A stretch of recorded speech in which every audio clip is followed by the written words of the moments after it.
Friends, welcome to Sathya's life style channel. இன்றைக்கி நம்ம பார்க்க போகிற ரெசிபி வந்து ஒரு ஸ்நாக்ஸ் ரெசிபி தான். ப்ரக்கோலி சீஸ் பால்ஸ் தான் இன்றைக்கி நம்ம பார்க்க போகிறது. நல்ல டேஸ்ட்டு சூப்பராக இருக்கும். சின்ன பசங்கள்லேருந்து எல்லாருமே இதை சாப்பிட்லாம். ரொம்ப டேஸ்ட் நல்லாயிருக்கும். இது எப்படி பண்ணலான்றதை பார்க்கலாம். ப்ரக்கோலி சீஸ் பால்ஸ் பண்ணுறதுக்கு நான் வந்து பொட்டேட்டோ வேக வச்சு எடுத்திருக்கேன். இதை வந்து நல்லா நம்ம மசிச்சு எடுத்துக்கலாம். இந்த மாதிரி நல்லா கட்டிலாம் இல்லாமல் நல்லா ஃபைனாக மசிச்சு எடுத்தாச்சு. இப்போ வந்து ப்ரக்கோலியை இந்த மாதிரி ஃபைனாக சாப் பண்ணி வச்சுருக்கேன். அதையும் ஆட் பண்ணிக்கிறேன். 1 ஸ்பூன் அளவுக்கு சோள மாவு சேர்த்துக்கிறேன். மிளகா வத்தலை இந்த மாதிரி இடித்து சேர்த்துருக்கேன். க்ரஷ்டு சில்லி ஃப்ளேக்ஸ் சேர்த்துருக்கேன்.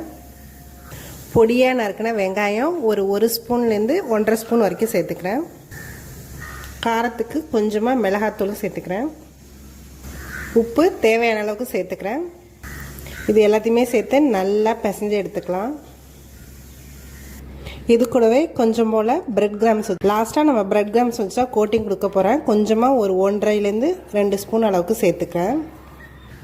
இது நல்லா இந்த மாதிரி ரெடி பண்ணி எடுத்து வச்சாச்சு. இப்போ வந்து நம்ம இந்த கோட்டிங்க்கு தேவையான முட்டையை வந்து நான் அடித்து இந்த மாதிரி பீட் பண்ணி எடுத்து வச்சுருக்கேன். பிரெட் கிராம்ஸ் எடுத்து வச்சுருக்கேன். அதோடையே சீஸ் எடுத்து வச்சுருக்கேன். நான் வந்து சீஸ் ஷீட்டு தான் இன்றைக்கி எடுத்திருக்கேன்.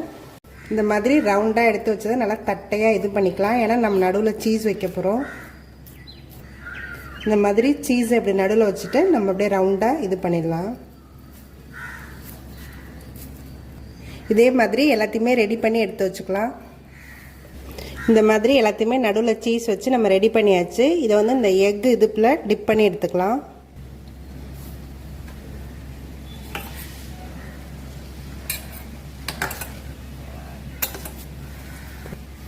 இந்த மாதிரி எக்கில் டிப் பண்ணதை பிரெட் கிராம்ஸில் நல்லா கோட் பண்ணிக்கலாம். இந்த மாதிரி எல்லாமே நம்ம ரெடி பண்ணியாச்சு. இது ஒரு 1/2 hour போல் ஃப்ரிட்ஜில் வச்சு எடுக்கலாம். டீப் ஃப்ரை பண்ணுறதுக்காக கடாயில் ஆயில் நல்லா ஹீட் ஆகிடுச்சு. இப்போ நான் ஒன்று ஒன்றா போட்டு பொரித்து எடுத்துக்க போகிறேன்.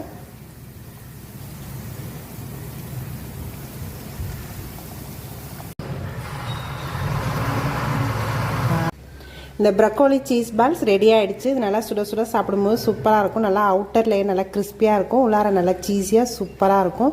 இதை நீங்களும் உங்கள் வீட்டில் ட்ரை பண்ணி பாருங்கள். என்னோடய வீடியோஸ் எல்லாத்தையும் பாருங்கள். மறக்காமல் எங்கள் சேனலை சப்ஸ்கிரைப் பண்ணுங்கள். தேங்க்யூ ஃபார் வாட்சிங்.